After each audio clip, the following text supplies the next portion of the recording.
Welcome back to your Twin Flame collective card reading for this week. Mhm. We have a new deck that we want to use with all of you. It's a Bob Ross deck. Yeah. For those of you who don't know who Bob Ross is, he was, he's pretty legendary from back in the day. He had Mhm. his show where he painted, he taught people how to paint, and he has a Yeah. lot of great quotes. Yeah, very gentle soul. Mhm. And of course, he's left behind a legend, or Legacy. I'm sorry, he's left behind a legacy. Yeah. And even if you are not familiar with Bob Ross, you've probably seen like the memes that float around, Mhm. and these are pretty little trees, things Yeah. of that. Yeah. Yeah. So we pulled some Bob Ross cards Mhm. for the masculine, the feminine, Mhm. and then of course we have the angel guidance for the week. Mhm. I feel like maybe you want to start with the masculine side We can today. do that. Yeah. All right, first card. There's nothing wrong with having a tree as a friend. And it's a number 7. So number 7 is a very spiritual number. It's like you're on the right path. It means finding more innocence and accepting that part of self. Mhm. And there's nothing wrong with hugging a tree. I always recommend 10-10 recommend some good grounding in that. But like finding deeper peace with that, with self, with the innocence. I feel like that's a good one. Yeah, because if you think of it like the divine masculine, there's kind of an energy of you got to be like, Mhm. you got to not give that, not let that be seen, but that's Mhm. actually where you find yourself as a Mhm. divine masculine, and you find in that innocence you're incredibly powerful, Mhm. whereas the world teaches us not that. They teach you to give away your innocence because it's weak and it's bad and Mhm. it's puny, but that's not true. Mhm. As a divine child, you're incredibly powerful in your state of purity and innocence, and every Mhm. divine masculine is pure and innocent. There you go. Mhm. All right. Number 3. I don't try to understand everything in nature. I just look at it and enjoy it. Mhm. I feel like this speaks to stop like over analyzing everything. Just be there, be present, be feeling good Mhm. instead of being like, what does this mean? How does this work? Right? Yeah, I know, like especially when I was moving through physical separation, every little sign or every Mhm. little word, right, that my twin flame person, I was like, what does this mean? And I could spend hours upon hours like analyzing it, but that was exhausting Mhm. when I just accept it for what it is. And of course, like, move through it if there's something triggering me. But yeah, you don't need to understand what's happening. You just take it for what it is. And of Mhm. course, something upsets you. But it's really your feeling is going to indicate what that means for you. And so follow the feeling, follow your Mhm. intuition there. Yeah, it's really Mhm. good. All right, so we have a king. Find freedom on this canvas. So what I feel this means is there's a blank canvas, a new beginning of some Mhm. sorts, and the divine masculine is going deeper into his power. The Mhm. king, right? Of course. Yeah. So I feel like it's just a lot of new that feeling of freedom coming in, feeling of maybe some anxiety released. Mhm. Yeah, it just feels like there's a lot of good in store.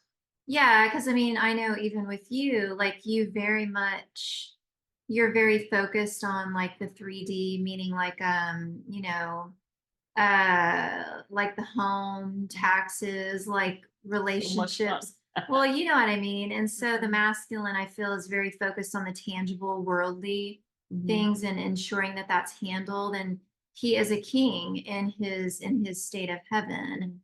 And so your masculine is the masculine this week is really focusing in on having his foundation, his kingdom in alignment and align with the vision that he has for his union and all areas of his life. There you All right, divine feminines. go. So we have the first card is an ace, and it says, and success with painting leads to success with many things. It carries over into every part of your life. what I feel like this means for the divine feminine is she's really stepping into her creative energy. And as a child of God, we're meant to be creating. We are created to create. And if we're not creating, and that's going to look different for every single one of us, if we're not creating, there's not that life force flowing through us, and you're not experiencing that passion and joy that you should be, because we are a vessel of love. And if love is not flowing through us, we don't really feel good. We don't feel great. So the divine feminine is really being invited into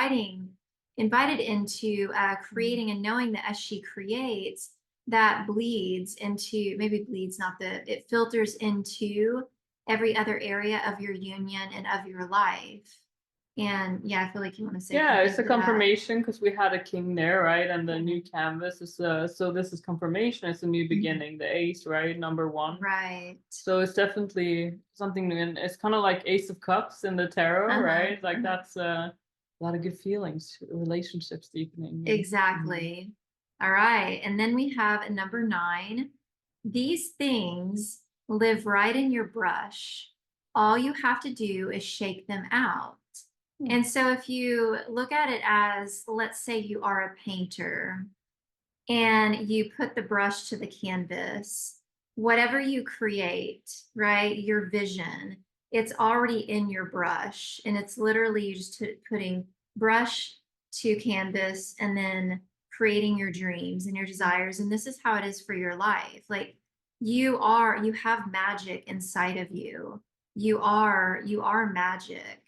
And you literally have the power to create the life that you desire, but you don't need to wait to be with your twin flame wherever you're at on your journey.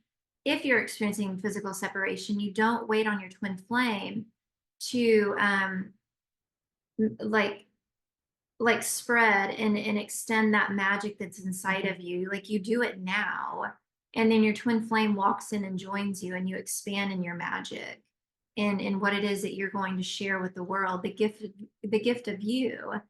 And so I also feel it's indicating that your union is already inside, like union within, right? Twin flame union within, because it's realizing that it's already inside of you, just like he says it's inside of the brush.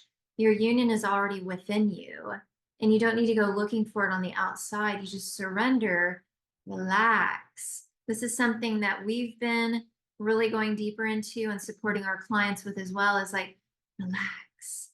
Like everything is handled. You just got to relax into the journey rather than pushing against it. It feels like there's a lot of, like, for the feminine, a lot of endings and beginnings, and it kind of like a lot of letting go of this, and then there's a new beginning here. It seems a bit like a lot of stuff happening. Definitely. Yeah. Yeah. All right. And then we have last card for the feminine is number 2, which is partnership. And it says, every day is a good day when you paint. Yeah. And so it's really saying every day is a good day when you surrender, relax into the flow, and you follow God, and you just allow, like, accepting your authenticity and letting that flow in whatever way it does. Like literally, like if you like to sing, if you do like to paint, if you like to write, if you like to dance, whatever floats your boat, whatever fills you with passion and joy, do that. Create your joy, create your happiness. Like we can't wait for joy. We can't wait for happiness. Like you already are imbued with that. And so you've got to set your intentions into letting that be your day-to-day experience. It's you choosing it. And that is very attractive to your twin flame. That's true. All right. Okay, we got some angel guidance going on. Release your resentments about money. Yeah. So I think there's just something to go deeper with there. I feel like the angels are really putting, put energy there. How do you feel about money? How do you feel about your finances? Anything related to money, maybe even energy?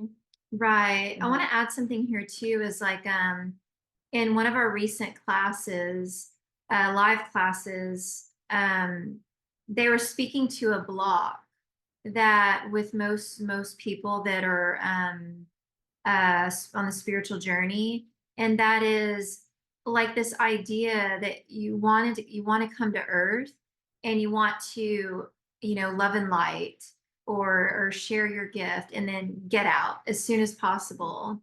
But twin flames, the twin flame ascension path is for the purpose of heaven on earth. And so there's oftentimes a block in spiritual people where not really wanting to root into the earth, but which goes in hand with that card that you just pulled, is that on earth we do use money as a form of an energy exchange. And so if you're finding that your finances are not where you kind of wish that they would be, or you feel like you don't have enough, maybe consider looking at, maybe you don't find it as important. Maybe you're experiencing that pattern or block of like, well, I'm just here for the healing and then I'm getting out. Because we're really not just here for the healing. We're actually here to cultivate a heaven on earth. And we do that by cultivating it inside of ourselves first. There you go. And then we have deservingness, which is very important. Do you feel deserving of love, of money, of you're good? Yeah. Basically. And I feel like maybe looking at limitations around these things as well. Where do I have limited beliefs regarding money, regarding love? Yeah. Exactly. It's a good thing to look at, and spend some time with that, maybe writing it down. So, and this is just a good reminder: attracting, not chasing. You can't chase your twin flame. No. And you can't chase your money. No. You can't chase anything that you want. If you're chasing it, it's gonna run even further away. Repulsive. It repels it. It's like when you put is it a negative and a negative magnet together? Like you can feel the force of them ricocheting off of one another. So you really just, you relax and you chillax. And you be happy. You do what you feel called to do. Follow your bliss. And that is attracting everything to you. Good little reminder. Always good reminder. All right. That concludes this week's collective card reading. Don't forget to hit that e-course. Just want to give an update on the e-course. It's coming. Yeah, it is coming. We have a couple more that are underway with being recorded and editing. And then once that is complete, we will have everything ready for you guys. We are looking at maybe towards the end of this week. We're trying to get it out as soon as possible. And we're super excited to share it with you. But we'll continue to provide updates. And to stay up to date, please hit that like, share, and subscribe. And you'll be seeing us in the next video.